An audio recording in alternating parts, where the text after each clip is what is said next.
When I was initially diagnosed with psoriasis, I was surprised because it wasn't the plaque psoriasis that most people know of. It wasn't the most common type. So my psoriasis is like little red spots all over my body. At its worst, those little red spots had spread and almost joined up. So I was 60% covered, I think, at my lowest point. It was almost like I looked like a burns victim. It was so severe. So it was debilitating, I think. And at that point, knowing that psoriasis was a chronic condition, in your head, you're just thinking, I'm going to be dealing with this for life. Like, how do I cope? How do I manage? So, yeah, it was a really low point in my life.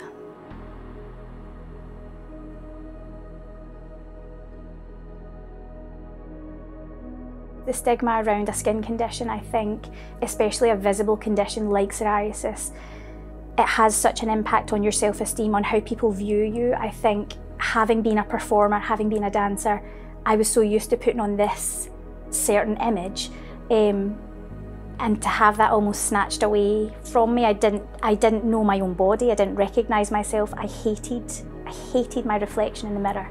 I think there was about 18 months where I cried every time I looked at the mirror across from my shower.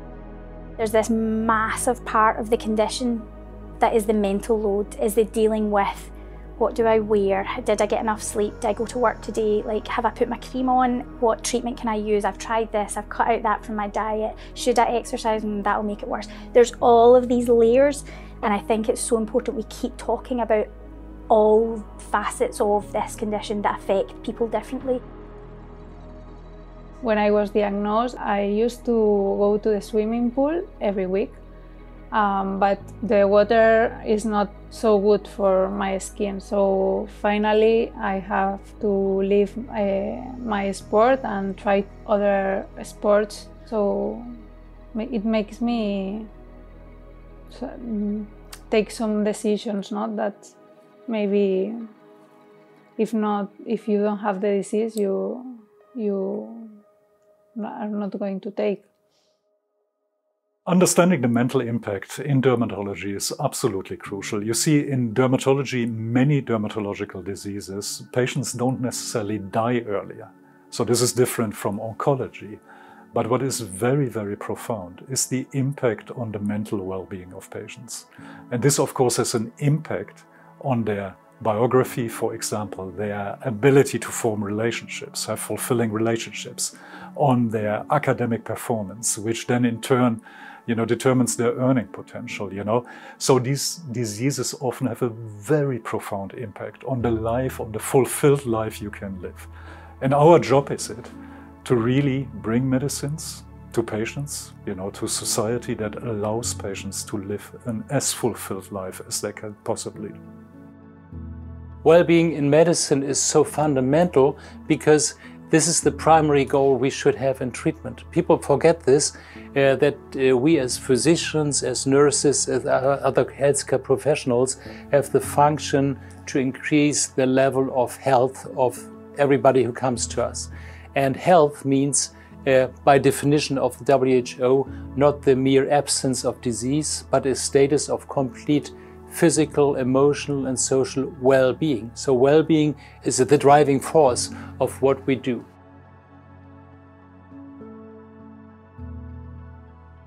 The company was created in 1944, 80 years ago, and the focus of the company has always been on innovation, in innovating to find new medicines for patients in need. Almirall is today a leader in medical dermatology in Europe, and of course, when we look forward, our ambition is to also be seen as a global leader. The company portfolio is comprised of more than 100 products, and they are available in 90 countries. I think this reflects our commitment and our effort to make our medicines as available as possible to patients in need in the area of medical dermatology. Mostly the first reaction of others if they see somebody with a skin lesion is negative. And this is probably an evolutionary reflex because people are scared of that the other person has a contagious disease and there may be an infection. I needed the medication to help me stabilise my skin, to get to a better place in my head. I needed that headspace to then say, right, now what can I proactively do to help manage my skin, whether that be through diet, exercise, gratitude, all those other things that seem quite alternative, but I think now we're realising that's just a holistic view. It's a way to look at the whole person, that obviously your skin condition affects much more than just your skin. There's a lot of evidence that Almirall is making a very, very significant difference to those patients living with dermatological conditions. Almirall has for the first time ever supported a study that is looking at well-being as the primary endpoint, so at the outcome. So we're asking a radical, fundamental question: can we give patients their lives back? And the first results from these studies are incredibly encouraging, that we can give patients whose well-being has been significantly impacted by the disease, we can actually, with our medicine, bring them back to a state of the general population, so an almost normal state of well-being, which is remarkable. When I'm treated successfully, I have a lot of improvements in my life, not only because my skin has a better appearance now. I have less lesions, my skin is less itchy, but also because I can do my normal life. I can go to the gym, I can go to the beach, for example, in summer, and I feel less stressed and with less anxiety. I don't let psoriasis dictate as much of my life anymore. I was at the theatre recently where I realised how often I lift my hands to scratch my head, and I felt really sorry for the people behind me. So it's those tiny little parts of my day where I go, oh, psoriasis. So it's never far from my mind, but it's not my focus. And I think that's what's shifted. I've shifted my focus to my hobbies, my work, my family life. I think you just have to be very careful with what you take on board and what you try. So keeping a medical practitioner, listening to what your GP or your dermatologist would say, as well as finding out what works for you at the same time. We believe that the work of Almirall will help bring more talented people into the world of dermatology, including, of course, healthcare practitioners, dermatologists, but also nurses and also specialists in other areas.